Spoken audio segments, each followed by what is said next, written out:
Bienvenida a todos. Vamos a empezar el seminario ordinario en junio.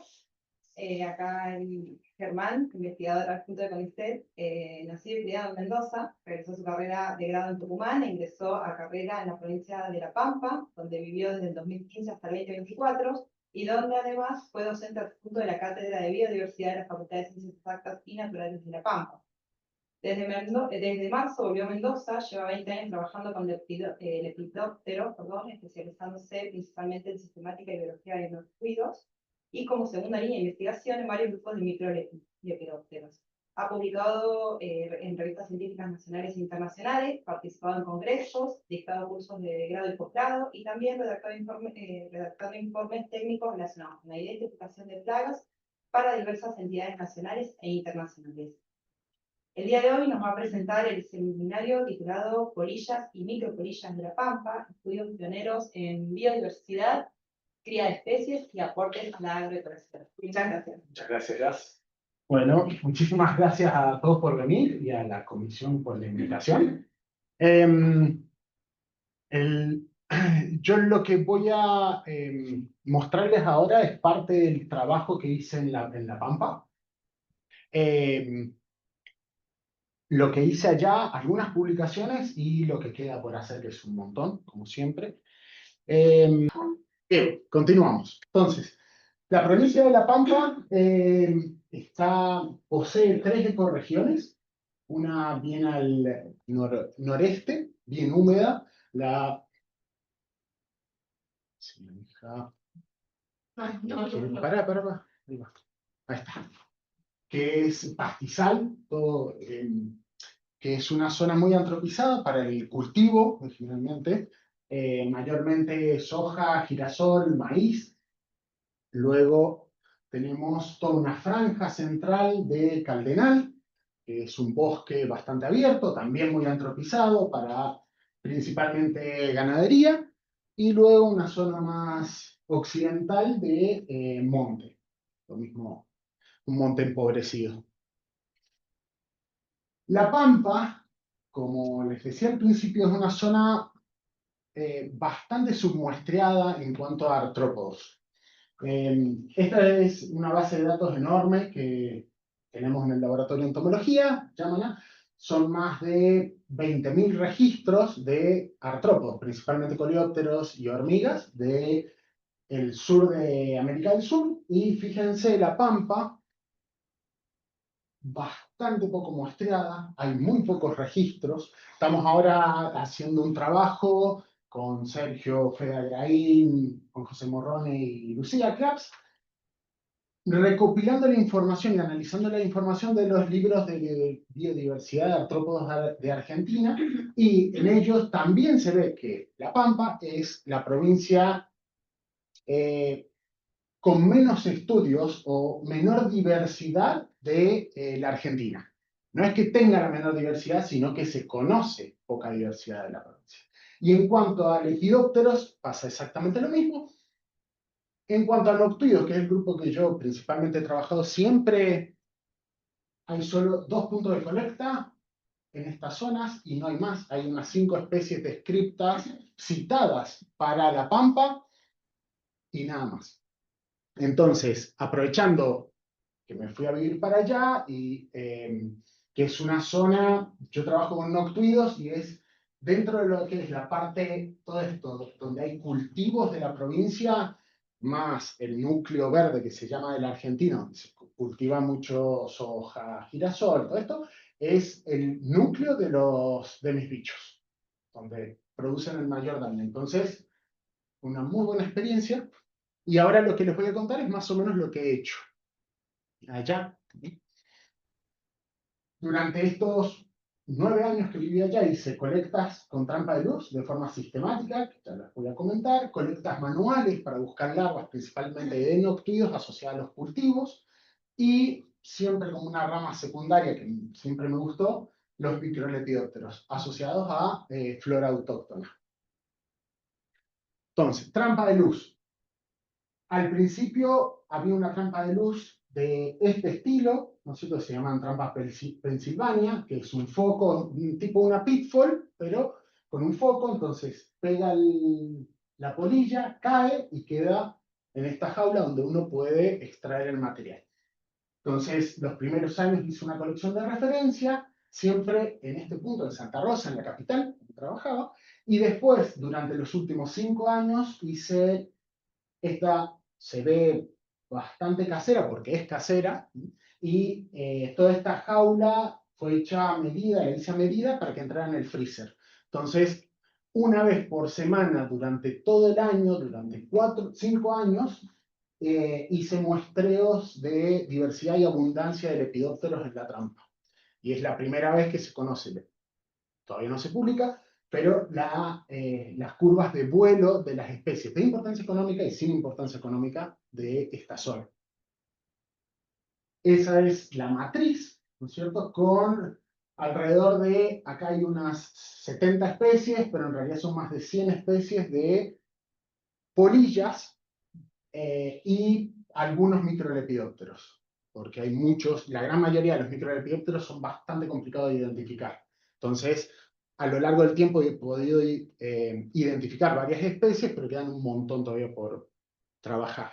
Y estas son las curvas de vuelo, con sus picos de cada una de todas las especies que fui colectando e identificando durante los años.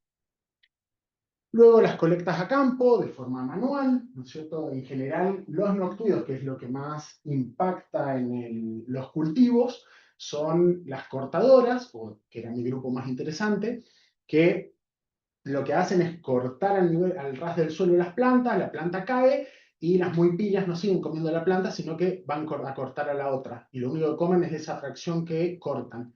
Entonces, en general en el campo se ve una hilera de todas plantas caídas y al final está la larvita ahí, pancha.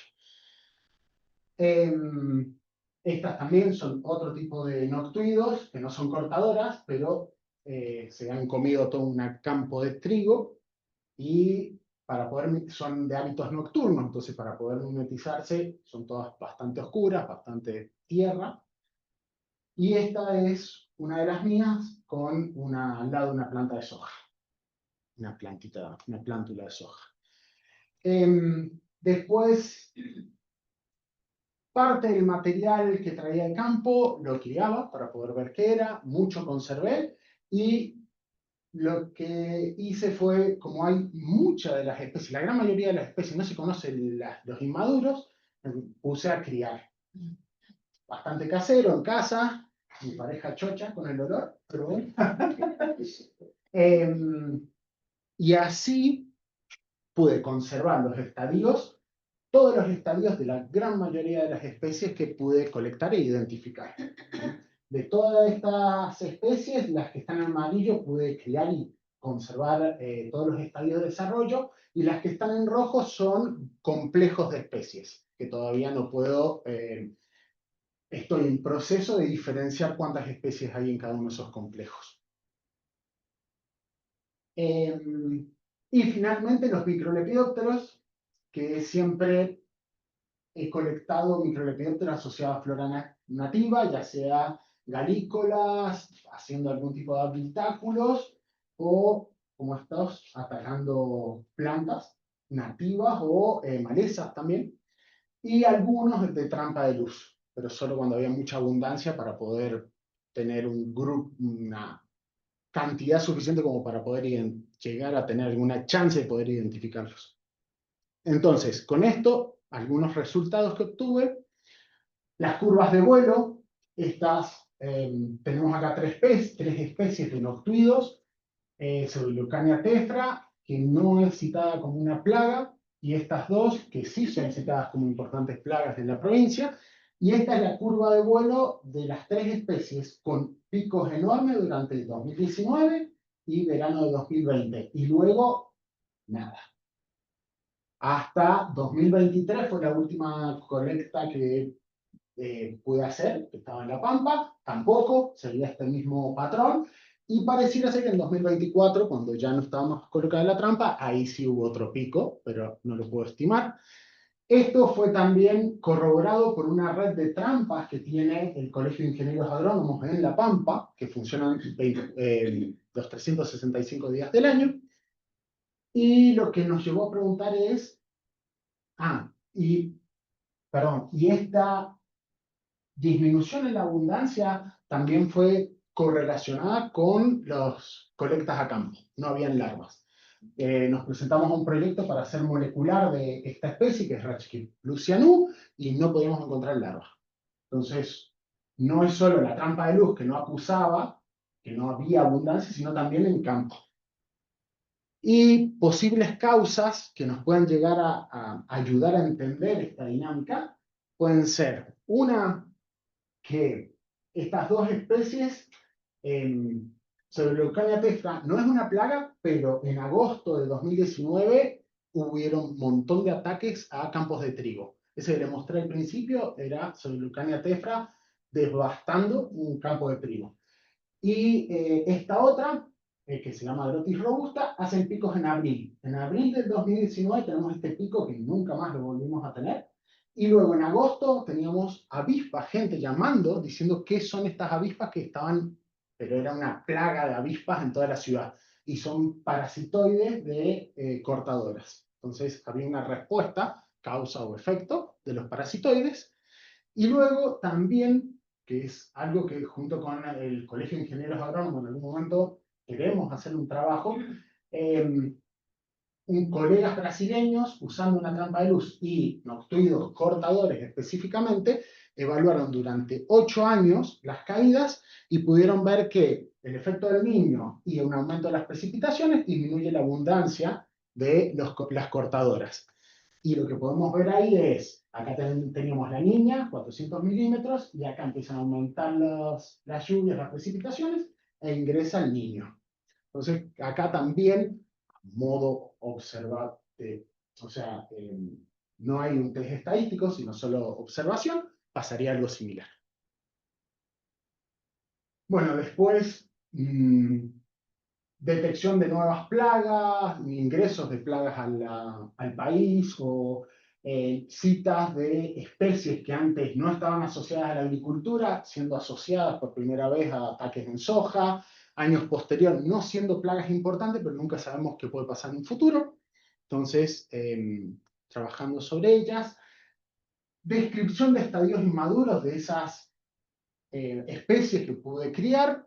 Bueno, empezamos con colegas de Brasil también, a hacer trabajos describiéndolas. Todavía este es el primero, que dan unas 20 y pico especies de noctuidos para hacer algo similar y otras tantas de otros noctuidos y de otros grupos de Lepidoptera.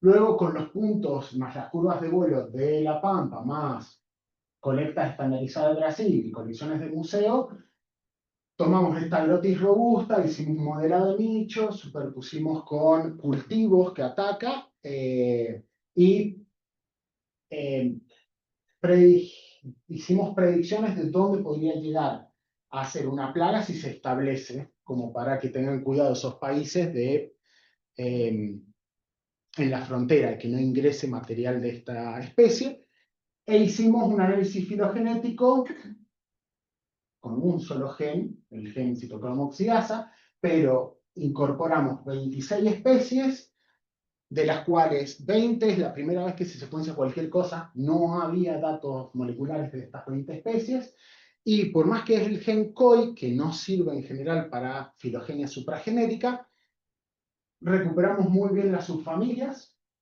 cada especie, descargamos 200 secuencias de GenBank para hacer un análisis filogenético, y nos recupera todas las subfamilias bastante bien.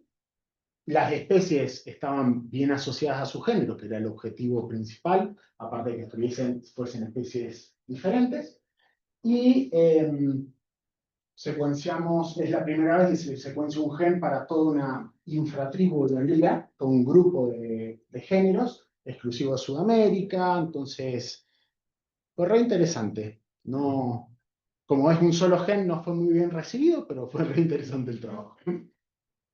Y finalmente, Martina Torti, que es una estudiante, era estudiante en ese momento, hizo su tesina describiendo los estadios inmaduros de Megalopra biloba, que es una especie no asociada al agro acá en Argentina, pero en otros lugares sí, y que no se conocía en detalle los estadios inmaduros. Bien, eso es parte de lo que he hecho. Y ahora, proyectos futuros. Martina obtuvo una beca doctoral de CONICET para trabajar con una familia de microlepidópteros, que las familias exclusivas de Gondwana, con especies en América la mitad sur de América del Sur, el sur de África y un solo género en Australia. Y va a trabajar con la biología, la biogeografía y cladística de la familia, que es súper interesante y tiene un montón de taxones nuevos y hace casi 100 años que nadie la trataba, no hay estudios sistemáticos. Y luego a seguir describiendo medios maduros, seguir resolviendo, porque hay muchas especies cuya identidad no sabemos, o sea, como pasa en todos los artrópodos en general, se cree que es tal cosa, durante el tiempo se ha identificado de tal manera, pero cuando uno hace un estudio un poco más profundo, empiezan a saltar cosas distintas o que no es esa especie, entonces hay varios grupos que requieren atención, y luego microlepidópteros, que es todo un campo súper nuevo, muy pocos estudios hay, y hay algunos que pueden ser utilizados para control de especies introducidas en otro país, como Prosopis en África, Equinus en Norteamérica, o sea, sí, Molle en Norteamérica, y luego ahora, durante mi estadía, ahora que volví a Mendoza, continuar en Mendoza lo mismo, que acá tenemos toda una flora distinta, fauna muy diferente, entonces hacer los mismos estudios en esta zona.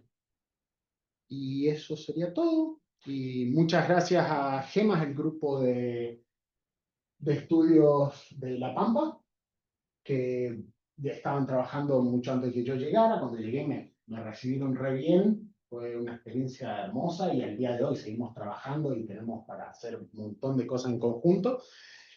Y GEMA está formado por investigadores de CONICET, docentes investigadores, becarios de CONICET y muchos alumnos. Tienen el espíritu del grupo. Así que, y ahora muchas gracias al laboratorio por haberme recibido de vuelta. Bueno, muchas gracias por escuchar.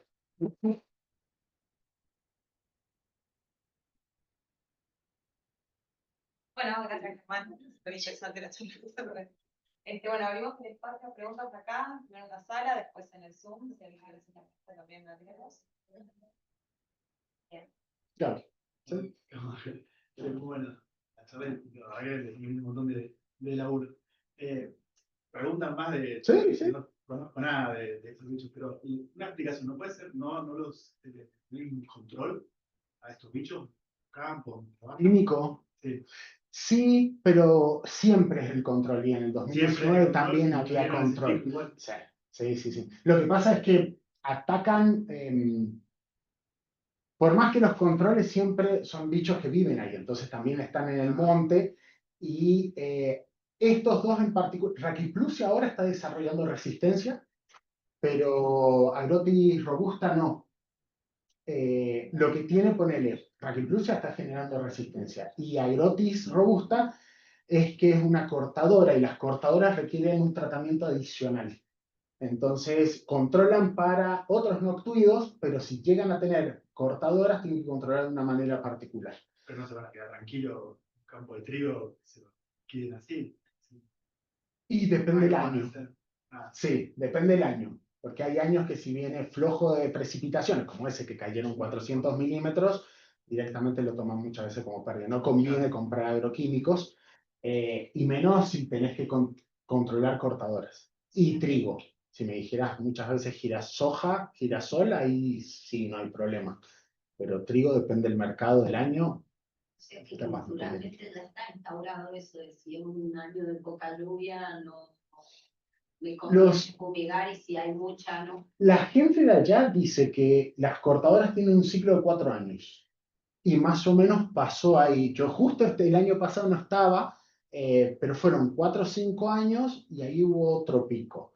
Entonces, no sé, Y no, pero es coincidente con esto de lluvias aquí. eso queremos evaluar con las trampas. Esas trampas del Colegio de Ingenieros Agrónomos van a llevar ahora, dentro de poco, 20 años trabajando. Lo que pasa es que no hay estaciones meteorológicas asociadas. Entonces hay 5 trampas y creo que 2 estaciones meteorológicas. Pero bueno, ese trabajo que mostré de los brasileños es una sola trampa durante 8 años. Entonces se puede hacer algo. Así que esa sería la idea, a ver si se puede prever estos picos poblacionales con anticipación. Esa sería la idea también de la trampa de luz. Sí, Sergio. Esa trampa de los agrónomos, ¿quién separa el material? Porque Ah, no, de los otros, los agrónomos. tienen, el gobierno paga a personas que son a veces estudiantes o para que separen el material. Hay una persona encargada de cada trampa. Y tienen capacidad para diferenciar todo lo que vos has visto de polilla. No, Son todos no, iguales. no, porque las trampas son del Colegio de Ingenieros Agrónomos. Entonces lo importante son unas 10, 12 especies de importancia económica. Y son en las que se focaliza. Nada más. El resto, no, igual eran, yo no sé si ahora siguen siendo, son 4 o 5 chicas las encargadas, y siempre se acercaban, preguntaban, o yo les pasaba cómo identificar, porque hay muchas cortadoras que no son plaga, pero la abundancia es extrema en las trampas de luz. Perdón, ¿Sí? ¿qué volumen de especímenes estamos hablando? Y ese pico de 2019 fueron 900 ejemplares de Agrotis robusta y unos 800 de Agrotis de Pseudoeplania tetra. ¿En un mes? En un día, en una noche. Es decir, por noche tenés que revisar 900 o 800 ejemplares o... Las chicas sí, Sí. todas las noches. Yo lo hacía una vez por semana. Yo llegué a contabilizar unos 6.000 ejemplares. Todo lleno de camas, están todos iguales. Sí, a veces se complica. Cuando caían los calosomas, se llama, ahí tenía que tirar todo. Sí, a mí me daban los materiales idénticos de las trampas, todos los escarabajos llenos de escamas, parecían... Calosomas son unos escarabajos, unos carábidos grandes que son depredadores. Entonces hubo años de mucha caída de escarabajos y te destrozan todo. Así que ahí directamente tiro la trampa y la pongo al día siguiente. Porque encima hacen esos picos. De una semana a la otra no tenía ni la mitad de escarabajo. No te preocupas que tu título diga agroecología.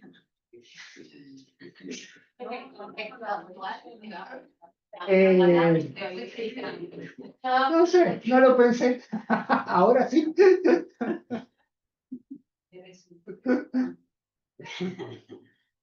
Y ya veremos. Sí, pero no. Chiste, pero no. Sí.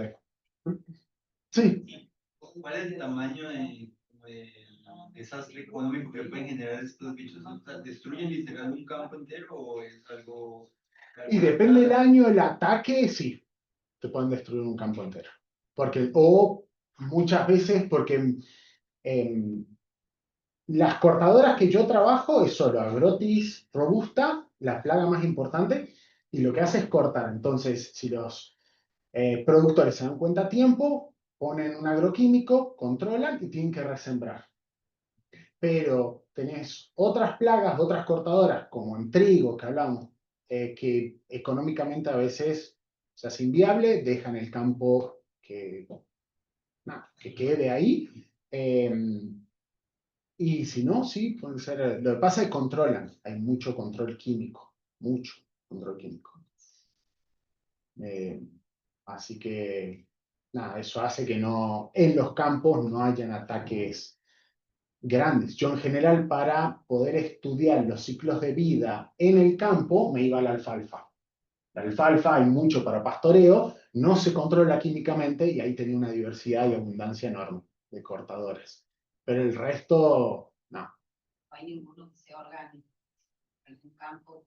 No, porque todo lo que es soja, maíz y girasol también, o sea, no, girasol no, pero soja, maíz es BT y es muchas veces para alimentar ganado o cerdo se exporta, entonces no importa. Ah, chica, sí, ¿Y, y qué usan? ¿PT? no, Para controlar. no, químico de químico, sí, sí, sí, sí. No, lo que es controles alternativos se intenta implementar, pero no, por lo menos que yo sepa, no ha pegado mucho. Ya hay un chico que está trabajando con feromonas, pero muy... Es que es complicado. Sí. ¿Las curvas de vuelo por la altura a la que vuelan? No, las curvas de vuelo es por la abundancia. Entonces vos ves cuando... No, no hay preguntas tontas. ¿Está bien? Bueno que preguntaste entonces. Ahí va, ya va. Una locura, pero es fantástico. Todas las especies con las que Sí, puedes sí, es estuvo una bueno. Lo locura. que pasa es que hay que publicarlo ahora, pero Bueno. porque sería el primer registro así de lepidópteros. Estos son, acá tenés cantidad de ejemplares. Entonces estos son 900, es el tope que colecté de robusta, y todas estas son las especies. Entonces vos tenés cada especie, qué abundancia hubo en cada semana del año de cada año. Una locura. Sí, Encontraste muchas sinonimias, por ejemplo, porque a veces, según he escuchado, como es muy difícil relacionar la larva con el adulto, sí. muchas veces se asignaba un nombre por ahí a la larva y otro nombre al adulto, ¿no pasa eso? En lepidópteros eso no pasa, primero porque las larvas son redes conocidas, en general, y después porque se usa adultos. Larva, yo no conozco especie, personalmente especie de lepidóptero descrita en base a una larva, pero sí sinonimias de diferentes géneros, sexos. Entonces tenés una especie para la hembra y una especie para el macho. Y eso, en vez de descriptar la larva, también complejiza si vos o sea, si en un campo identificás larvas, antes de llegar a qué especie es, Y esa Pseudoleucania tefra, yo la tuve que criar para saber qué era, porque no se conoce la larva. entonces eso está bueno porque da... Es la idea. La idea porque en alfalfa hay muchas otras especies que están atacando, están comiendo. Potencialmente yo las he criado con soja, las he criado con girasol, entonces potencialmente pueden transformarse en plaga y no se conocen las larvas. Hay un complejo de 5 especies que en campo la larva se cree que es una sola, o se identifica en general como una sola, y en realidad son 5 que están dando vuelta, la abundancia va variando, y en las trampas de luz podés tener colectas de 300, 500 ejemplares en una noche. ¿Cuánto tiempo tardan en transformarse la larva? Estas, un año. Un año. Sí, tienen una sola generación anual. Son igualtinas. Agrotis robusta, tefra, y muchas de las otras cortadoras tienen una generación anual nomás. Para. Deberías mencionar que vos y Fernando hicieron una clave de larvas de todas las larvas de lepidóptero familia argentina. De importancia económica. Bueno, Sí, estamos hablando sí, de... sí. Con gente de Córdoba, Y gente de Tucumán, de todo, un grupo grande. Abajo. Qué lindo laburo fue. Claro, bueno, Eso te iba a preguntar, Sí. ¿qué caracteres utilizan en las larvas para diferenciarlas? Y si no hay información porque no hay gente que trabaje en eso o porque son muy complicadas de trabajar. Es un mix. En cuanto a gente, hasta donde yo conozco, no se me enoje nadie, soy el único lepidopterólogo, no noctuidólogo, o sea, de todo el orden que trabaja en sistemática en Argentina. Han ingresado dos chicos, una chica y un chico a carrera hace unos años, pero hacen más ecología. Pero en sistemática, en identificación, soy el único. Estamos hablando de un grupo de son 5.000, 6.000 especies en Argentina de tener.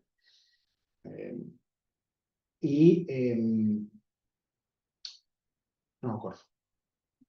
Esa era la... No, las características. Ah, eso. Que no sabía si me estaba inventando la cabeza algo.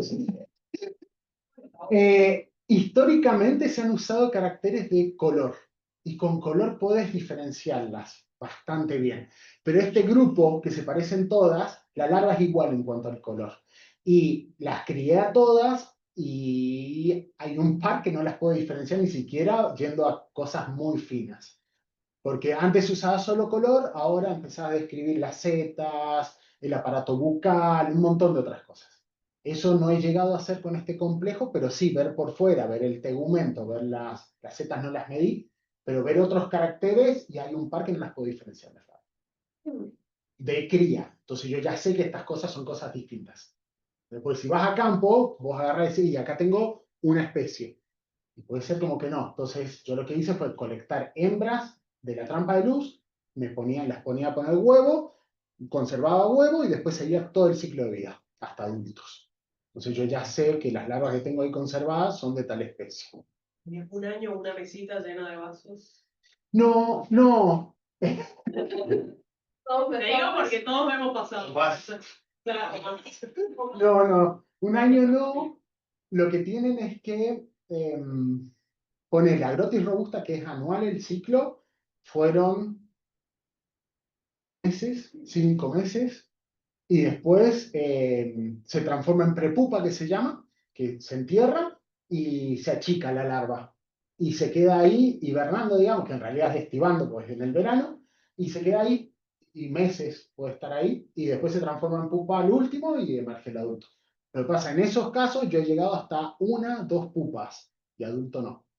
Pues es re complejo, porque tenés que manejar muchos meses la humedad. Lo principal es la humedad. Entonces se me morían todas las pupas o las prepupas. Un año Y sí, es lo que tiene. Sí. Bueno, y los microlepidópteros pasa lo mismo. Los que estudiamos en general son univoltinos y hay algunos que llevo 10 años intentando obtener adultos. Tengo puntos que yo sé que voy ahí, colecto y ruego a que salga un adulto y no sale. Tengo larvas a montón, tengo pupas, son nuevos géneros.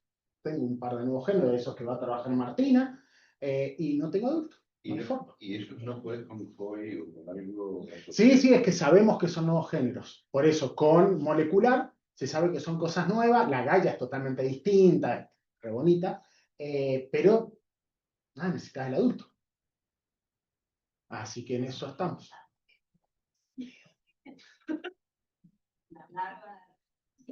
De los noctuidos, si son blancos, no, son de los... El gusano blanco, ¿cómo se llama? De los escarabeidos. Digo, perdón, No. escarabeidos. Escarabeidos, que se entierran y son una C blanca. No, los míos son también bien chanchitos, gorditos, marrones, y van arriba. En general se entierran, hacen un túnel y en la noche salen y comen. En las papas, No, y pero en las papas me pasaba que se ponía mucho. Ay, pobre. digo, sí, un gordo. Pero el gordote así grande. Sí, pero es un gordo. Pasaba que tenía que colectar las papas y de repente decía, y una papa no da un gusano. Pero encontrar el gusano entero o la mitad, porque generalmente prefiero encontrar el gusano entero. No, las colectaba, no las conectaba, no me las estaba cogiendo. Y estaba pensando que son así gigantes. Y las mías pueden llegar a ser así, sí, depende de cuál. Y también atacan papa. En Perú algunas son plagas. Claro, pues yo trabajaba con silvestres acá. Y Qué buena onda. y bueno, y encontraba esos gusanos que no eran blancos, eran grisáceos, así me Sí. O Pobrecito. sea que hay de eso acá. Sí, sí. Se cambia de provincia. Ajá. Un lavabo. Dios. Bueno, le leo un mensaje de Zoom. Gustavo Flores dice, bueno, Germán, muy bien de completa tu exposición, excelentes tus trabajos y tu proyección a futuro, éxitos. Gracias, Gus. Director durante 15 años más o menos. Joder, alto aguante. Bueno, Muchísimas gracias. gracias.